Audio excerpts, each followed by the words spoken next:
أعوذ بالله من الشيطان اللعين الرجيم بسم الله الرحمن الرحيم الحمد لله رب العالمين بارئ الخلائق أجمعين والصلاة والسلام على جميع الأنبياء والمرسلين سيما من سمي في الآفاق بأحمد وفي الأرض بأبي القاسم محمد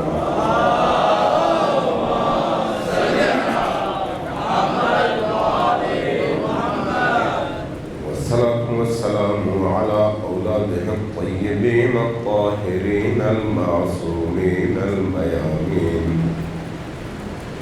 واللعنة الدائمة على أعدائهم أجمعين من يوم عداوتهم إلى قيام يوم الدين. قال الله تبارك وتعالى في كتابه المجيد وهو أصدق القائلين وقوله الحق. بسم الله الرحمن الرحيم أطيعوا الله وأطيعوا الرسول وأولي الأمر منكم أشهد أنك كنت نورا في الأصلاب الشامخة والأرحام المطهرة ولم تنجسك الجاهلية بأنجاسها ولم تلبسك من مدهمات ثيابها. السلام على الحسين وعلى علي بن الحسين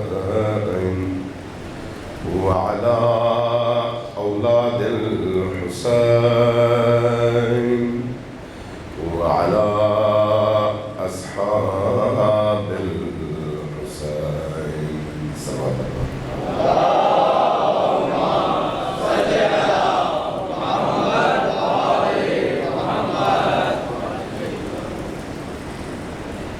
اکثر انسان جب تاریخ اسلام کا مطالعہ کرتا ہے اور اس کے بعد تشیع کے عقائد اور نظریات کو پڑھتا ہے تو اس کے ذہن میں پہلا اور انتہائی اہم جو سوال اٹھتا ہے وہ یہ ہے کہ جب مسلمانوں کو نبی کریم سے عشق تھا، محبت تھی، ان کی رسالت پر لوگ ایمان رکھتے تھے، ان پر وہ ایمان لائے تھے، تو پھر اس کے باوجود اگر اہل تشیع درست کہتے ہیں اور سچ کہتے ہیں کہ امامت دین کی اساس ہے نبوت کے بعد، تو پھر اتنے سارے مسلمان نورِ ثقیفہ کے واقعے کے بعد امامت کی حفاظت اور اس کی اتباع کے حوالے سے خاموشی کیوں اختیار کی؟ سوچنے والا مقام ہے اور بہت اہم سوال ہے۔ آپ بھی یقیناً اگر خاندانی پس منظر کی وجہ سے شیعہ ہیں تو اس حوالے سے آپ سوچیں گے نہیں، لیکن اگر آپ علمی شیعہ ہیں، علمی شیعہ، نظریاتی شیعہ ہے، نظریاتی اور علمی شیعہ کون ہوتا ہے؟ جس کے پاس اپنے عقائد کی دلیل ہوتی ہے، جس کے پاس دلیل ہوگی وہ اس دلیل کی بنیاد پر ہمیشہ کھڑا رہے گا۔ جو آبائی شیعہ ہوگا، جب اس سے پوچھا جائے گا کہ تمہارے پاس تمہارے ان عقائد کی کوئی قرآنی، کوئی سنت کے حوالے سے، کوئی تاریخ کے حوالے سے دلیل بھی ہے یا پھر کہانیاں ہیں، تو یقیناً جو صرف اپنے خاندان اور آبا و اجداد کے شیعہ ہونے کی وجہ سے شیعہ ہے، وہ ان باتوں کا جواب نہیں دے سکتا۔ اس لیے وہی لوگ حقیقی شیعہ کہلاتے ہیں اہل البیت کی نگاہ میں، جو دلیل کے ساتھ کھڑے بھی ہوں اور دلیل کی بنیاد پر ہر سختی کا مقابلہ بھی کر سکیں۔ جہاں دلیل نہیں ہوگی وہاں پر آپ تنگ گلی سے نکلنے کی کوشش کریں گے۔ آپ ذرا پاکستان کی صورتحال دیکھیے، نبی کریم کا دور گزر گیا، اس کے بعد مدعیان نبوت بہت سارے آئے، لیکن خود اس بر صغیر کے اندر جب قادیانیت نے سر اٹھایا تو ایک بہت بڑی تعداد خود نبی کو چھوڑ کر غلام احمد قادیانی کے پیچھے پڑ گئے۔ کیوں؟ اس لیے کہ دلیل نہیں تھا، محبت تھی۔ جب دلیل نہ ہو تو پھر ایک مفسد کو اپنا نبی بنانے کے لیے لوگ تیار ہو جاتے ہیں جب دلیل نہ ہو۔ ایک عنصر تشیع کی بقا میں یہ ہے، ایک عنصر کہ طول تاریخ میں تشیع کے پیروکاروں کی، اہل البیت کے حقیقی اور نظریاتی پیروکاروں کی تعداد ہمیشہ کم رہی، لیکن وہ اتنے مضبوط رہے کہ اس جم غفیر پر ہمیشہ چھائے رہے۔ تاریخ پڑھیے، امیر المومنین کا ساتھ دینے والے کتنے لوگ تھے؟ یعنی اگر بیعت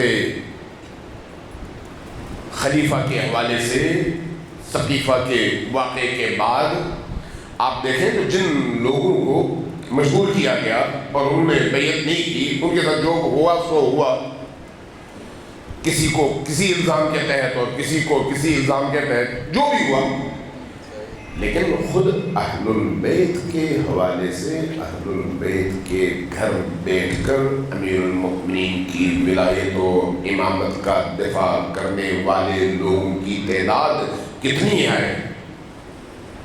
کبھی آپ تاریخ میں غور کیجیے، آپ محسوس کریں گے کہ وہ جو حضرت فاطمہ الزہرا سلام اللہ علیہا کا چھوٹا سا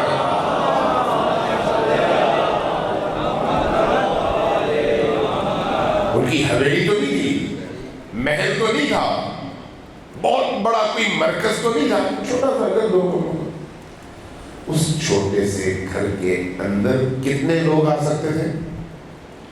آپ جب انگلیوں میں گنیں گے تو آپ کو گنے چنے لوگ ملیں گے۔ ابو ذر ملے گا، سلمان ملے گا، مقداد ملے گا، طلحہ ملے گا، زبیر ملے گا، عباس ملے گا، خود امیر المؤمنین ملیں گے، ایک دو اور ساتھی شاید آپ کو مل جائیں۔ یعنی اتنی بڑی جماعت کے درمیان یہ لوگ علی کے گھر، فاطمہ کے گھر جمع ہوں اور علی کے حق کے حوالے سے بات چیت کریں اور کہیں کہ نہیں، ہم قبول نہیں کرتے، جبکہ پورا معاشرہ ان کے ساتھ میدان میں کھڑا نہیں ہے۔ ہاں، اس معاشرے کی دو صورتیں ہیں، ایک طبقہ وہ ہے جو خاموش ہے، جانتا ہے لیکن خاموش ہے۔ کیوں خاموش ہے؟ اس لیے کہ مجھے میرے بچے عزیز ہیں، مجھے میرا کاروبار عزیز ہے، مجھے بیت المال سے ملنے والی تنخواہ عزیز ہے، اگر میں بولوں گا تو تنخواہ کٹ جائے گی، بولوں گا تو میرے بچے اٹھا لیے جائیں گے، بولوں گا تو میرے مفادات خطرے میں پڑ جائیں گے، اس لیے میرا خاموش رہنا بہتر ہے۔ ایک طبقہ یہ ہے۔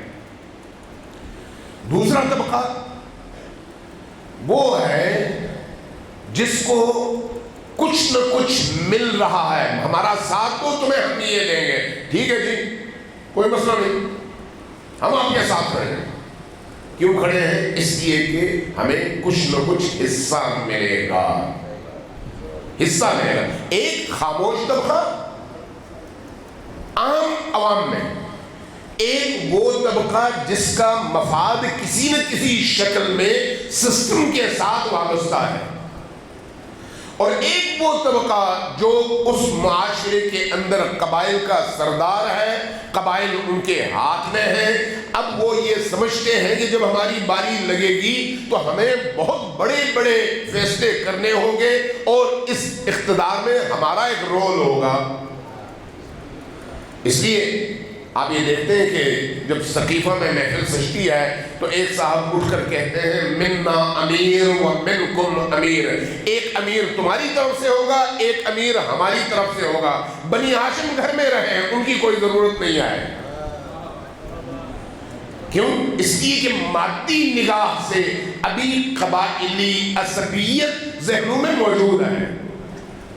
قبائلی عصبیت، یہ ذہن میں رکھیے گا، میں کوئی مناظرہ نہیں پڑھتا، یہ ذہن میں رکھیے گا، میں اس وقت عقائد بھی بیان نہیں کر رہا، عقیدے کی بحث نہیں ہے، میں چونکہ موضوع تاریخ امامت ہے اس لیے یہ جو چھوٹے چھوٹے نکات ہیں جو ذہنوں میں ہمیشہ زندہ رہنے چاہیے، ان نکات کی طرف آپ کی توجہ مبذول کروانا چاہ رہا ہوں تاکہ میں اور آپ مل کر سوچ سکیں کہ ہم کتنے گہرے پانی میں ہیں۔ تاریخ کو برا بھلا کہنا آسان ہے، تاریخی واقعات کو پڑھ کر کسی کی حمایت اور کسی کی مخالفت آسان ہے، لیکن جب ہم خود اس تاریخ کا حصہ بن کر اس مقام پر کھڑے ہوں جن مقامات پر وہ کردار کھڑے تھے تو اس کے بعد فیصلہ کرنا بہت مشکل ہے، بہت مشکل ہے۔ میں اور آپ مستثنا نہیں ہیں اس سے، آج بھی بہت ساری اس طرح کی آپ کو مثالیں مل جائیں گی۔ اس لیے میں کہہ رہا ہوں کہ ان چیزوں کو غور سے سنیے گا، غور سے پڑھیے گا اور اس کے بعد دیکھیے گا کہ ان کا کتنا قصور بنتا ہے جو اس معاشرے میں رہتے تھے، اور اگر ہم ان کی جگہ ہوتے تو کہاں پر کھڑے ہوتے۔ سوال بھیجیے گا محمد والے محمد۔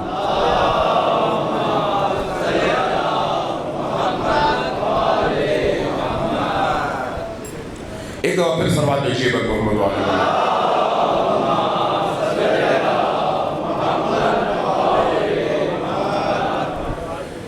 جب ایک ایسا ماحول بن جائے جہاں پر یہ نظر آئے کہ اب جو طاقتور لوگ ہیں وہ اپنے اہداف کے لیے ہر قیمت ادا کرنے کو تیار ہیں تاکہ وہ اپنے ہدف تک پہنچ سکیں، چاہے اس کے لیے کسی کی جان لینی پڑے، چاہے اس کے لیے کسی کو مارنا پڑے، چاہے اس کے لیے کسی کو ختم کرنا پڑے۔ یہ صورتحال مشرکین قریش کی بھی تھی۔ مشرکین قریش نے 13 سال نبی کو برداشت کیا، 13 سال برداشت کرنے کے بعد دیکھا کہ اب اگر ہم برداشت کریں گے تو نبی جو اللہ کی طرف سے مبعوث برسالت ہونے کے دعوے دار ہیں اور اللہ کی آیات کے وصول کرنے کے دعوے دار ہیں، ان کا دین، ان کا مکتب اور ان کا نظریہ پورے جزیرۃ العرب کو فتح کر لے گا اور ہماری حیثیتیں ختم ہو جائیں گی۔ لہذا کیا کیا؟ جمع ہوئے تمام قبائل، اس بنیاد پر جمع ہوئے کہ اگرچہ ان قبائل کے آپس میں دشمنیاں تھیں، توجہ چاہیے آپ کی کہ اگرچہ تمام قبائل کی آپس میں دشمنیاں تھیں لیکن سب یہ جانتے تھے کہ اگر اس وقت اس فکری تحریک کے مقابلے میں ہم جمع نہ ہوئے تو ہماری موت ہے اور اس کی فتح ہے۔ یہی وجہ تھی کہ وہ جو آپس میں بلی اور بھیڑیے والی یا بھیڑ اور بارہ جو بھی اس کو مثال دیں، آپس میں جن کے اتنا عناد تھا وہ لوگ بھی جمع ہوئے کہ ہم اپنے مشترکہ دشمن کا مقابلہ کریں۔ لہذا 40 جوانوں کو 40 قبائل سے منتخب کر کے رسول کے گھر کا محاصرہ کیا گیا۔ محاصرہ کیوں؟ قرآن کہتا ہے، قرآن نے اس حوالے سے گواہی دی، کہا کہ یہ لوگ محاصرہ اس لیے کر رہے ہیں کہ یا نبی کو اغوا کر کے کہیں پر قید رکھیں یا نبی کو اس شہر سے باہر نکال دیں تاکہ اس تحریک کا رستہ روک سکیں۔ یا پھر نبی کو قتل کر دیں تاکہ یہ جو تحریک ہے یہ ختم ہو جائے. لیکن نور حق شمع الہی کو بجھا سکتا ہے کون؟ جس کا حامی ہو خدا اس کو مٹا سکتا ہے کون؟ 40 قبائل کے 40 برہنہ تلواروں کو ہاتھوں میں اٹھائے جوان محاصرہ کرتے ہیں. کیوں؟ کسی ایک کے سپرد کر دیتے. جانتے ہیں کہ بنی ہاشم اتنے طاقتور ہیں کہ اگر طاقت کے استعمال کی باری آئی تو کوئی قبیلہ بنی ہاشم کے مقابلے میں کھڑا نہیں ہو سکتا. لہذا ہر قبیلے کو شامل کرو تاکہ اگر نبی کو قتل کر دیا جائے تو پھر خون ان سب پر آئے. بنی ہاشم سب کے ساتھ تو لڑ نہیں سکتے. لہذا ہر قبیلے سے ایک بندہ.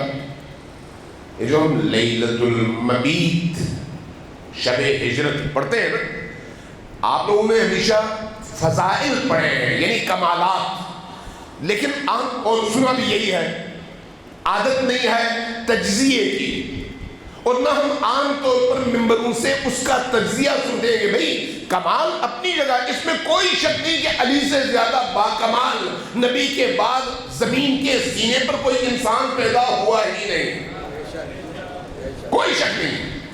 لیکن علی کیسے خانہ نشین ہو گئے؟ ایسا باکمال انسان 25 سال معمولی بات ہے.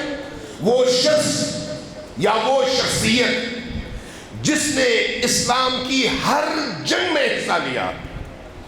اسلام کی ٹوٹل جو غزوات کی تعداد ہے، جنگیں 2 طرح کی ہیں. ایک کو ہم غزوہ کہتے ہیں اور دوسرے کو سریہ کہتے ہیں. سریہ وہ جنگیں ہیں جن میں نبی نے خود شرکت نہیں کی بلکہ اپنی طرف سے کسی نے کسی شخصیت کو کمانڈر بنا کر بھیجا اور کہا کہ جاؤ لڑو، مقابلہ کرو اور فتح کر کے آؤ. غزوہ وہ ہے جس میں خود نبی کریم نے بنفس نفیس شرکت کی، جنگ لڑی، فتوحات ہوئی، جو بھی واقعہ ہوا اس کے بعد واپس آئے. غزوات کی تعداد اسلام میں کتنی ہے؟ 27. کتنی؟ 27 غزوات ہیں. اور سرایا کی تعداد بے تحاشا ہے. کل تقریباً بعض مورخین نے لکھا ہے کہ کل ملا کر 86 جنگیں ہیں 23 سال کے دوران. 23 سال کے دوران 86 جنگیں. لیکن یہ 86 کی 86 جنگیں ایسی نہیں ہیں کہ آپ نے کسی کے حدود پر حملہ کیا ہو. اسلام کے دفاع کے لیے آپ نے جنگیں لڑی ہیں. اب یہ جو 27 غزوات ہیں ان میں سے ایک میں علی نہیں گئے، لیکن باقی 26 غزوات کا فاتح علی ابن ابی طالب ہے. کوئی یعنی جتنی بڑی جنگیں ہوئیں ان جنگوں میں سب سے بڑا شاہ سوار، سب سے بڑا سپہ سالار، سب سے بڑا شجاع، سب سے بڑا نڈر اور سب سے زیادہ فتوحات دکھانے والا علی ابن ابی طالب ہے. ایک جنگ میں کیوں نہیں گئے؟ وہ جنگ کون سی ہے؟ وہ تبوک کی جنگ ہے. تبوک میں نبی کریم صحابہ کو لے کے چلے گئے، لیکن علی سے کہا کہ تم مدینے میں رہو. کیوں؟ اس لیے کہ مدینہ میں منافقین نے سازش تیار کی کہ جیسے ہی یہ لوگ جنگ کے لیے نکلیں گے وہ مسلمانوں کے گھروں کو لوٹیں گے اور اس نظام پر قبضہ کریں گے. اب نبی کو یہ معلوم ہے کہ ان منافقوں کے مقابلے میں کوئی کھڑا نہیں رہ سکتا، یا نبی کھڑے رہ سکتے ہیں یا علی کھڑے رہ سکتے ہیں.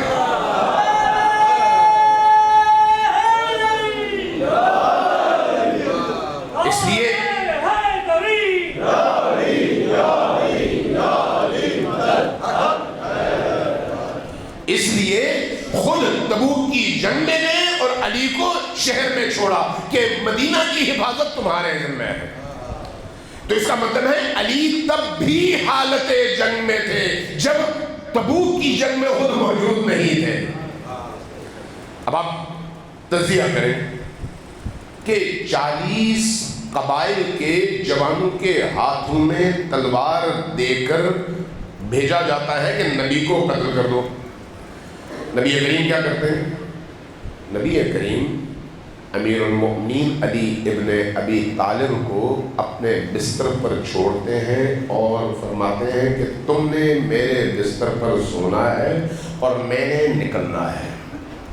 اب یہاں پر 2 چیزیں میں آپ کے ذہنوں میں بٹھانا چاہ رہا ہوں. نبی کریم صلی اللہ علیہ وآلہ وسلم آنکھ بچا کر نکلتے ہیں، آنکھ بچا کر نکلتے ہیں اور غار ثور تک پہنچتے ہیں اور ان کے ساتھ حضرت ابو بکر موجود ہیں. گھر میں بستر پر کون ہے؟ علی ابن ابی طالب. اس شب کو شب لیلۃ المبیت کہا جاتا ہے. شب مبیت، سونے والی رات. لیلۃ المبیت کیوں کہا جاتا ہے؟ اس لیے کہ علی ابن ابی طالب جو شب میں، راتوں میں ہمیشہ سجدے میں، رکوع میں، قیام میں اللہ کی عبودیت اور بندگی میں گزارتے تھے، یہ وہ رات تھی جب علی نے نبی کے حکم پر وہ نیند کی ہے جو اس سے پہلے کبھی نہیں کی. کیونکہ نبی نے فرمایا تھا کہ تم سو جانا، علی سو گئے. ابن تیمیہ کو آپ جانتے ہیں، اہل حدیث مکتبہ فکر میں بہت بڑے عالم ہیں، لیکن اہل بیت کے حوالے سے بہت بڑے معاند بھی ہیں. ان کی کوشش یہ ہے کہ جو بھی فضیلت اہل بیت کے حوالے سے وارد ہوئی ہو اس کو کہا جائے کہ نہیں، یہ قابل قبول نہیں ہے، اس لیے کہ اس میں یہ کمزوری ہے، یہ کمزوری ہے، اس لیے یہ روایت جو ہے جعلی ہے. سب سے زیادہ انہوں نے اس طرح کی روایات اور فضائل اہل البیت پر مشتمل احادیث کو انہوں نے رد کیا ہے سب سے زیادہ. جب لیلۃ المبیت کی بات آتی ہے تو وہ کہتے ہیں کہ یہ تو علی کی کوئی فضیلت نہیں ہے کہ وہ سو گئے. جو سو گئے وہ تو سو گئے، ان کی کیا فضیلت ہے؟ فضیلت تو ان کی ہے جو نبی کے ساتھ گئے اور خطرات کو مول لیا. قرآن کریم کہتا ہے، صلوات و محمد علیکم،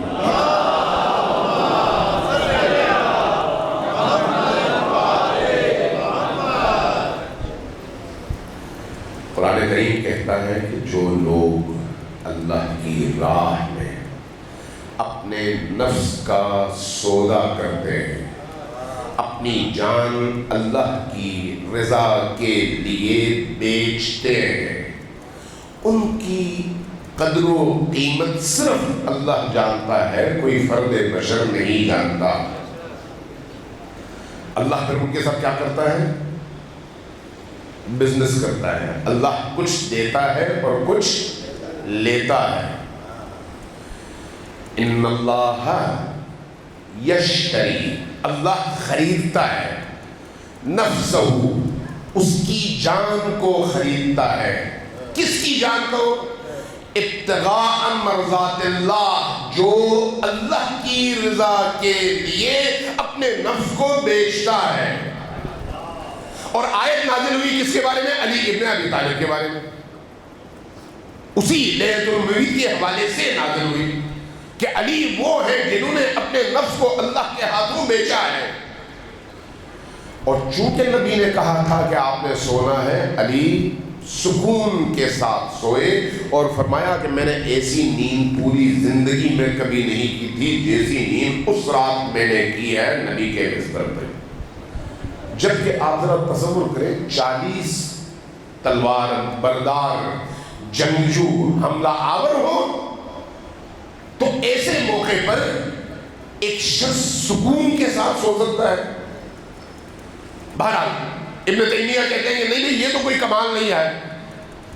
سوچنے والی بات ہے کہ اس کا مطلب یہ ہے اگر یہ کمال نہیں ہے تو ذرا سوچیں علی کو نبی کے اس فرمان پر کتنا یقین تھا کہ نبی نے اگر کہا ہے کہ تم آج رات سو جانا اور کل لوگوں کی امانتیں ان کو دینا اور اس کے بعد میرے پیغام کا انتظار کرنا، جب میرا پیغام آئے تو پھر اس پیغام کے مطابق مدینہ چھوڑ کر مکہ چھوڑ کر نکلنا، تو علی کو نبی کے فرمان پر اتنا یقین تھا کہ اس یقین کی بنیاد پر وہ پرسکون نیند آپ نے کی ہے جو اس سے پہلے اور اس کے بعد کبھی بھی ایسی نیند نصیب نہیں ہوئی۔ یہ اس ایمان کے کمال کی علامت ہے۔ اب کہاں یہ مقام کہ انسان اپنا نفس اللہ کے ہاتھ بیچ دے اور اللہ کہے یشری نفسہ ابتغاء لمرضات اللہ، اللہ ان سے اپنی مرضی دے کر ان کے نفس کو خریدتا ہے۔ اور کہاں پر وہ مقام کہ نبی کو ڈھارس دینے کے لیے کہنا پڑے ڈر نہیں، مت ڈرو، لا تحزن ان اللہ معنا، اللہ ہمارے ساتھ ہے، ڈر کیوں رہے ہو؟ دونوں مقامات ہیں، لیکن یہاں آپ کو 40 تلواروں کے سائے میں وہ نفس مطمئنہ نظر آتا ہے، اور وہاں رسول کو بار بار کہنا پڑتا ہے کہ ڈرو مت، اللہ ہمارے ساتھ ہے، انشاءاللہ کچھ نہیں ہوگا۔ زبان دیجیے محمد والے محمد۔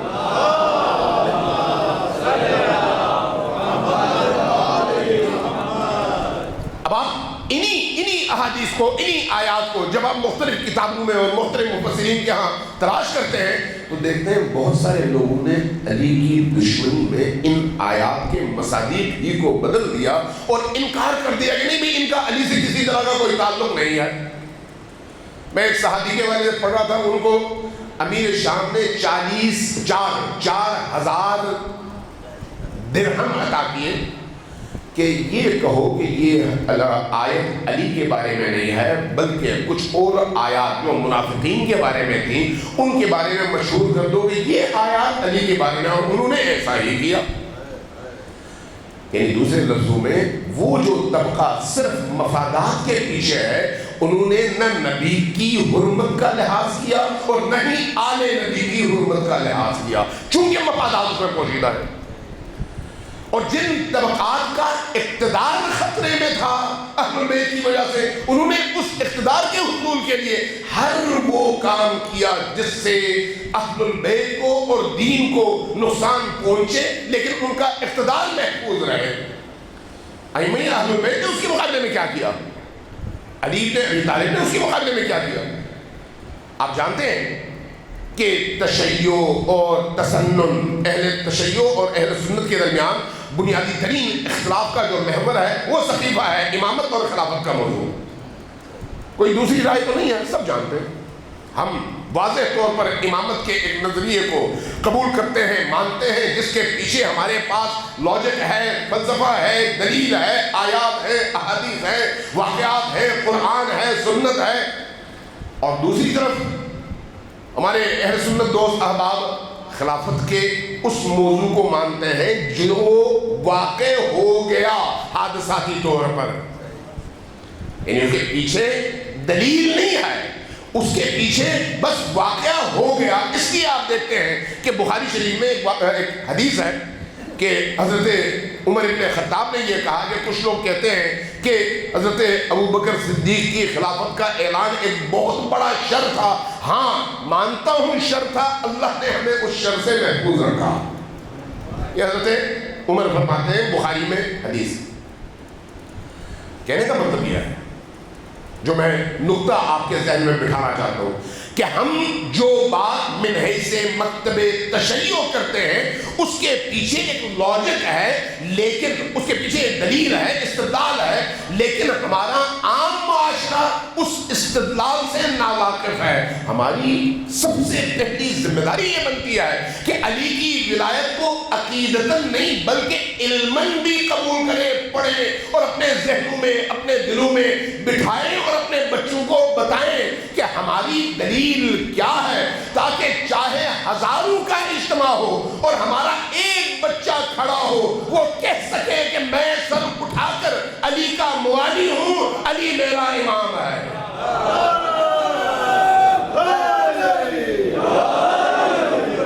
دلیل کے ساتھ. آپ تاریخ پڑھیے، امیر المؤمنین علی ابن ابی طالب کے حوالے سے کمالات، فضائل اتنے زیادہ تمام اہل سنت کی کتابوں میں بکھرے ہوئے ہیں، کوئی منکر ہو ہی نہیں سکتا تھا، آج بھی کوئی نہیں ہو سکتا. امام نسائی آپ جانتے ہیں اہل سنت کے ہاں سنن نسائی کے رائٹر یا جامع سنن نسائی بخاری اور مسلم کے بعد حدیث کی متقن اور مضبوط ترین کتاب، اور امام نسائی اس کے مؤلف. شام گئے، دمشق کی مسجد میں گئے، مسجد میں نماز پڑھی، دیکھا لوگ امیر شام کے حوالے سے ایسی ایسی باتیں کر رہے ہیں، اور ساتھ میں پھر امیر المؤمنین علی ابن ابی طالب کے حوالے سے ایسی گندی زبان استعمال کر رہے ہیں کہ الامان والحفیظ. پریشان ہو گئے، کون ہے کون ہے یہ امام نسائی؟ شیعہ نہیں، جعفری نہیں، بلکہ اہل سنت کے حدیث کے امام ہیں، لیکن پڑھے لکھے امام ہیں. انہوں نے جب یہ منظر دیکھا تو گئے اہل سنت کی کتابوں کو جتنا اس وقت ان کی دسترس میں تھا جلدی جلدی ان کتابوں میں سے وہ تمام احادیث جمع کی جو احادیث علی ابن ابی طالب کی امامت اور ان کے فضائل کے حوالے سے موجود تھیں، جو ان کی دسترس میں آیا. ظاہر ہے آج کا کمپیوٹر کا دور تو تھا نہیں، انٹرنیٹ کا دور تو تھا نہیں کہ آپ جو ہے ایک کلک کریں اور تمام کتابوں سے تمام چیزیں ایک ساتھ جمع کر سکیں. ایک ایک حدیث کے لیے آپ کو بصرہ جانا پڑتا تھا، بغداد جانا پڑتا تھا، مدینہ جانا پڑتا تھا، دمشق جانا پڑتا تھا، مختلف علاقوں کا دورہ کرنا پڑتا تھا. ایک حدیث کے لیے صحیح حدیث کو تلاش کرنے کے لیے بعض اوقات 3-4 مہینے سفر کر کے آدمی وہاں پر پہنچتا تھا، حدیث حاصل کرتا تھا، اس کی تحقیق کرتا تھا، اس کے سلسلے سند کا استخراج کرتا تھا، اس کو جانچتا تھا، اس کے بعد نتیجے تک پہنچتا تھا کہ ہاں یہ حدیث صحیح ہے، تب اس کو صحیح حدیث کے طور پر لا کر اپنے مجموعے احادیث میں شامل کر لیتا تھا. معمولی بات نہیں تھی. امام نسائی نے یہ کام کیا، وہ احادیث جمع کی جو ان کی دسترس میں اس قلیل عرصے میں آئیں. جمع کرنے کے بعد کتاب شکل دی خصائص علی، علی کی خصوصیات. آئے دوبارہ دمشق، اسی مسجد اموی میں. آج کل جب آپ جاتے ہیں سیری اور زیارات کے لیے تو مرکز شہر میں جو مسجد اموی ہے اسی مسجد کی بات ہو رہی ہے. چلے گئے مسجد میں، نماز کے بعد دیکھا لوگ پھر وہی حرکتیں کر رہے ہیں جو پہلے کر رہے تھے. نماز کے بعد خود اٹھے اور کہا کہ مجھے اجازت دو کہ میں کچھ احادیث نبی کریم کی بیان کروں. کہا بیان کیجیے. منبر پر چڑھے اور اس کے بعد شروع کیا. اللہ کے رسول نے اپنی زبان سے اس صحیح حدیث میں یہ فرمایا ہے. علی کے ایک ایک کر کے فضائل جو اس وقت کی دسترس میں تھے وہ سارے فضائل بیان کرنے شروع کر دیے. لوگوں کے لیے ایک نئی بات تھی کہ علی ان کے بارے میں اتنے فضائل، بڑی حیرت ہوئی. چونکہ یہ تو وہ لوگ تھے جن کو جب علی کی شہادت کی خبر ملی کہ کوفہ میں مسجد کوفہ کے محراب میں علی قتل ہو گئے ہیں، تو اسی شام کے ان شہریوں نے ایک دوسرے سے پوچھنا شروع کر دیا کہ کیا علی مسجد بھی جاتے تھے، کیا علی نماز بھی پڑھتے تھے. اس ذہنیت کے ساتھ جب امام نسائی آ کر ان کے سامنے علی کی فضائل پر مبنی احادیث کی تلاوت شروع کر دیتے ہیں تو لوگوں کے لیے ایک بہت بڑا زلزلہ ہے. لہٰذا جب بیان کرنا شروع کیا تو درمیان میں روکا اور کہا کہ اے امام نسائی، یہ آپ جائیے ابھی بھی خصائص علی ان کی کتاب ہے، وہ کتاب کسی بھی لائبریری سے نکال لیجئے اور اس کو پڑھیے. اس کے مقدمے میں یہ سارا واقعہ موجود ہے اور بہت سارے مورخین نے اس کا تذکرہ کیا ہے اپنی اپنی کتابوں میں. کسی شیعہ حوالے کی بات نہیں کر رہا. جب لوگوں نے یہ منظر دیکھا تو پوچھا کہ کیا امیر شام کے بارے میں بھی اللہ کے رسول نے کوئی حدیث بیان کی ہے؟ پہلے وہ بیان کرو. جب یہ کہا تو امام نسائی نے کہا میرے پاس صرف ایک حدیث ہے جو میں نے نبی کریم سے سنی ہے کہ نبی کریم نے امیر شام کے بارے میں کہا کہ خدایا اس کو ایسے مرض میں مبتلا کرنا کہ یہ کبھی بھی اس کا پیٹ نہ بھرے. اس کے علاوہ کوئی فضیلت کی حدیث میرے پاس نہیں ہے. لیکن یہ کون ہے؟ کوئی شیعہ نہیں ہے، اہل سنت کے امام ہے، اہل سنت کے امام. اور ہم بھی ان کا احترام کرتے ہیں، اہل سنت بھی احترام کرتے ہیں. ان کی کتاب ان 6 کتابوں میں بنیادی ترین کتاب ہے جن کو ہمارے برادران اہل سنت اپنے دین کا منبع اور اس کی بنیاد قرار دیتے ہیں اور وہاں سے احکام لیتے ہیں. سوال یہ ہے کہ اس حد تک لوگوں کے ذہنوں کو آلودہ کیسے کیا گیا؟ حجاج کے حوالے سے ایک واقعہ میں پڑھا تھا. حجاج نے کسی قبیلے کے سردار سے لڑائی لڑی اور اس کی توبیخ کی، اس کی تصویر کی، اس کی توہین کی. تو وہ اٹھا اور کہا کہ حجاج ہمارے بارے میں یہ رویہ اختیار نہ کرو، ہماری بڑی فضیلت ہے. کہا کہ تمہاری فضیلت کیا ہے؟ کہا کہ ہماری سب سے بڑی فضیلت یہ ہے کہ ہم علی سے نفرت کرتے ہیں. آپ وہ ماحول دیکھیے. ہماری سب سے بڑی فضیلت کیا ہے؟ ہم علی سے بغض رکھتے ہیں. اور اس کے لیے آگے وضاحت کی، کہا کہ ہم تو جب کوئی رشتہ لینے جاتے ہیں تو پوچھتے ہیں کہ کیا یہ جو بچی ہے یا یہ جو لڑکا ہے اس کا تعلق ایسے خاندان سے تو نہیں ہے جو علی کو پسند کرتا ہو. اگر ایسا ہو تو ہم پھر اس سے کنارہ کش ہو جاتے ہیں. اس لیے ہمارے پورے اس قبیلے کے اندر کسی کا نام نہ علی ہے، نہ فاطمہ ہے، نہ حسن ہے، نہ حسین ہے. اس لیے ہم یہ نام بھی نہیں رکھتے.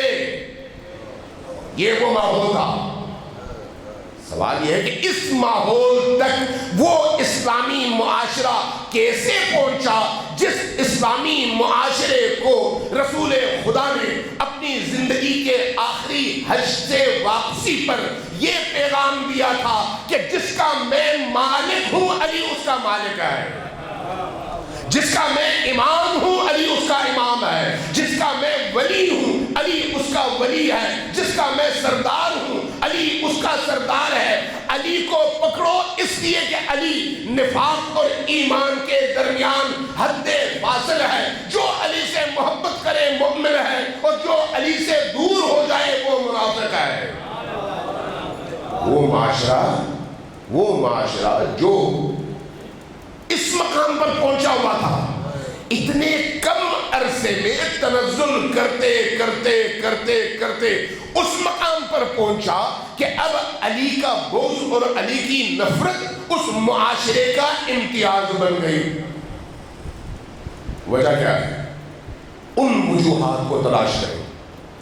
میں 2 اور باتیں عرض کرتا ہوں. صلوات بھیجو میں محمد و آل محمد.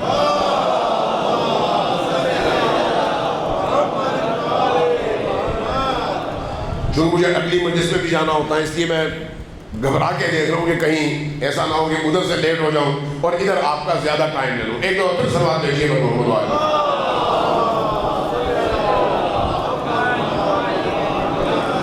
میں کسی عیسائی مورخ کا پڑھ رہا تھا، غالباً جان جوندان کا جملہ ہے یہ، میں ایگزیکٹ میرے ذہن میں نہیں ہے.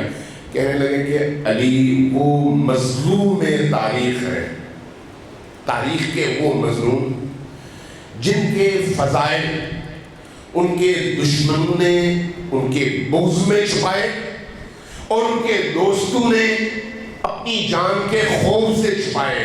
لیکن اس کے باوجود اللہ نے ان فضائل کو اتنا جلا اور روشنی بخشی کہ آج دنیا میں جہاں علی کا نام جاتا ہے لوگوں کے سر جھک جاتے ہیں.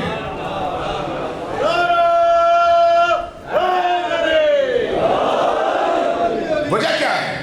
وجہ یہ ہے کہ علی چونکہ اللہ کی ولایت کے تسلسل کا نام ہے.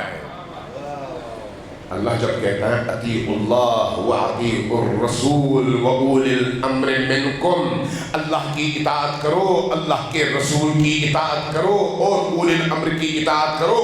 اولی الامر یعنی ولی خدا.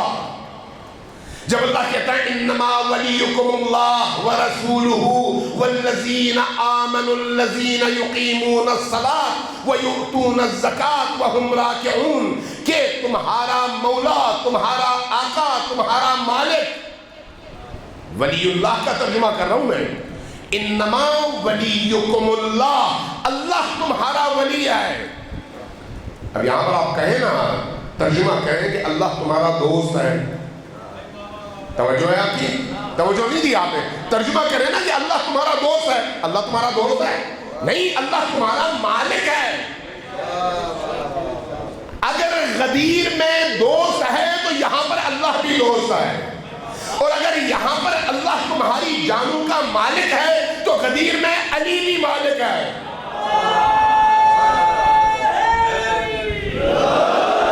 جو معنی انما ولیکم اللہ، اللہ تمہارا ولی ہے، وَرَسُولُهُ، اور اللہ کا رسول تمہارا ولی ہے، وَالَّذِينَ آمَنُوا الَّذِينَ، اور ایمان لانے والے وہ لوگ جو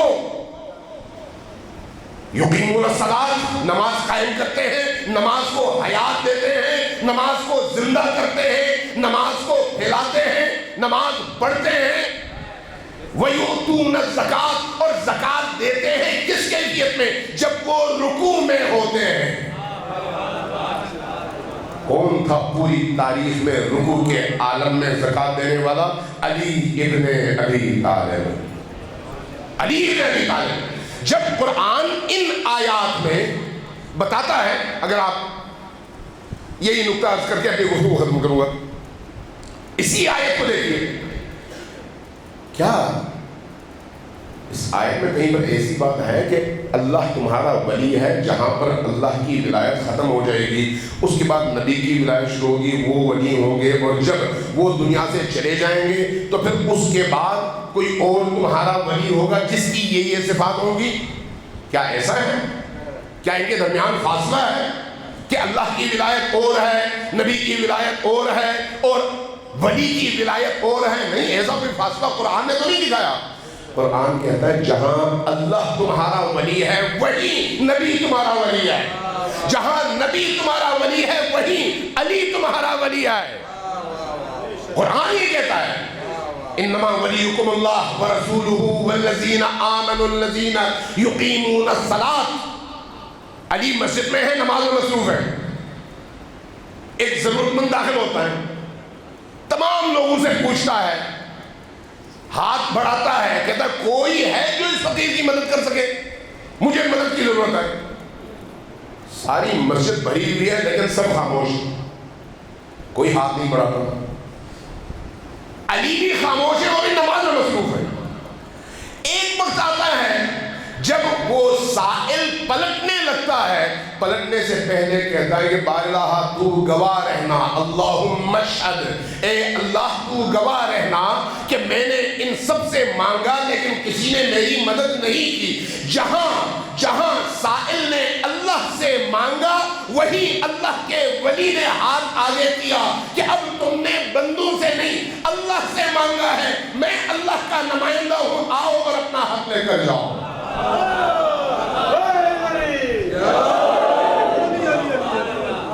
اور اس پر اللہ کو پھر یہ ادا اتنی پسند آئی کہ اللہ نے فوراً آیت نازل کر دی۔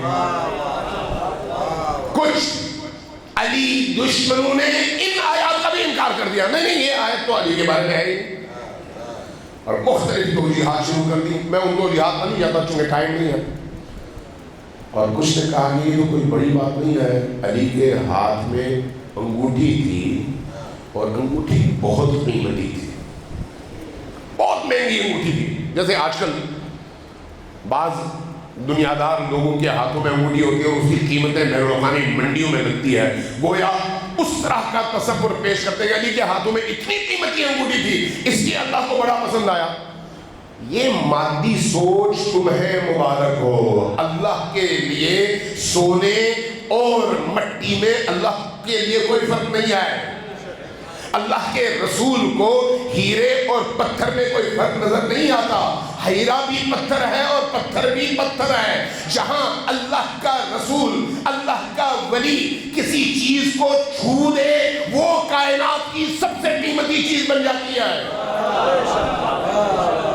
ان کے لیے ان چیزوں کی کوئی قیمت نہیں ہے۔ لہذا جب ایک شخص نبی کریم کی بارگاہ میں رشتہ لینے آیا، بڑی ضرورت تھی، اس نے قبیلے کا سردار تھا، کہا کہ یا رسول اللہ مجھے آپ کی بیٹی کا رشتہ چاہیے۔ رسول خاموش رہے، جب خاموش رہے اس نے دوبارہ اصرار کیا، دوبارہ کہا، خاموش رہے، تیسری دفعہ کہا کہ یا رسول اللہ میرے پاس اتنے سرخ بالوں والے اونٹ ہیں، اتنے محلات ہیں، حویلیاں ہیں، اتنے باغات ہیں، اتنا سرمایہ ہے، میں آپ کی بیٹی کو بہت خوش رکھوں گا۔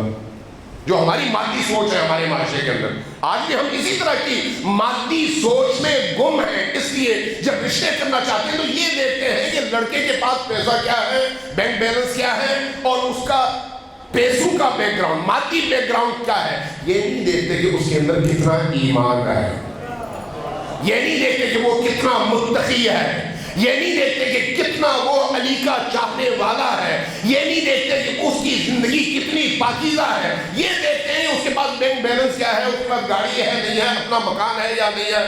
نہیں بھائی، یہ معیارات آپ کے ہو سکتے ہیں، نبی کے اور آل نبی کے نہیں ہیں۔ جب وہ شخص اس طرح کی باتیں کرتا ہے، نبی کریم جو کہ رحمت دو عالم ہے، آپ کے چہرے کا رنگ متغیر ہو جاتا ہے، زمین سے وہ سنگریزے اٹھاتے ہیں، یوں اس کے چہرے پر پھینک دیتے ہیں۔ یہ سنگریزے نہیں رہتے، ہیرے جواہرات میں تبدیل ہو جاتے ہیں۔ جب ہیرے جواہرات میں تبدیل ہوتے ہیں تو پھر فرماتے ہیں تو اپنی دولت پر ناز کر کے یہاں میرے سامنے اپنی بڑائی بیان کرنا چاہتا ہے، تو کیا میں تیری دولت سے محروم ہوں گا؟ پوری دنیا نبی کے ایک اشارے کی محتاج ہے، پوری دنیا کے خزائن علی کے پاؤں کی ٹھوکر کے محتاج ہے۔ جو لوگ ان آیات کے حوالے سے ایسی باتیں کرتے ہیں، وہ لوگ کہتے ہیں علی کے پاس چونکہ بہت قیمتی انگوٹھی تھی۔ پہلی بات ہے، اگر علی کے پاس قیمتی انگوٹھی ہوتی تو علی ان قیمتی چیزوں کا محتاج نہیں تھا، وہ کب کے ہمیشہ کے لیے اس انگوٹھی کو بیچ کر معاشرے کے غریبوں میں تقسیم کر چکے ہوتے۔ قیمتی چیزوں کی مجبوری نہیں ہے، آپ کی ہے۔ علی جب بازار جاتے ہیں لباس خریدنے کے لیے تو اپنے غلام کو قیمتی خرید کر دیتے ہیں اور خود سستا خریدتے ہیں۔ علی وہ ہے، علی کی نگاہ میں یہ مادی قیمتیں حیثیت نہیں رکھتی۔ اللہ بھی اس لیے قیمت نہیں دیکھتا، دل دیکھتا ہے۔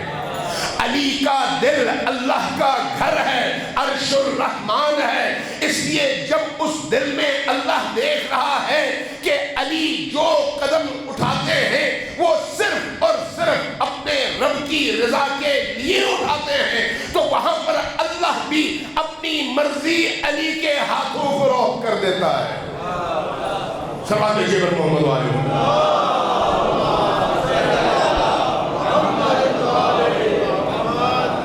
ایک دفعہ پھر صلوات بھیجیے پر محمد والے۔